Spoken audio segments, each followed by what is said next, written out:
नमस्कार, मी नाना आहिरे. आवाज in news Marathi चॅनलमध्ये आपलं सर्वांचं स्वागत करतो. बघूया आजची ठळक बातमी. राष्ट्रीय वेटलिफ्टिंग स्पर्धेत मनमाडच्या खेळाडूंची उत्तुंग भरारी.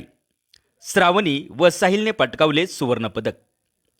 छत्रपती संभाजीनगर येथे सुरू असलेल्या 69व्या नॅशनल स्कूल गेम्समध्ये नाशिकच्या मनमाड येथील जय भवानी व्यायामशाळा व छत्रे विद्यालयाची खेळाडू श्रावणी विजय पुरंदरे हिने महाराष्ट्र राज्य शालेय वेटलिफ्टिंग संघाचे प्रतिनिधित्व करत 53 किलो वजनी गटात, 67 kilo snatch, 78 kilo clean jerk असे 145 किलो वजन उचलून सुवर्णपदक पटकावले.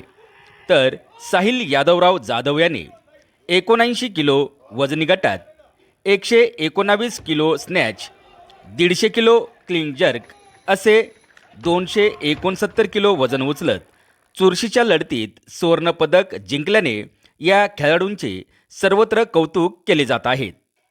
आवाज एन न्यूज मराठी, मनमाड, नाशिक.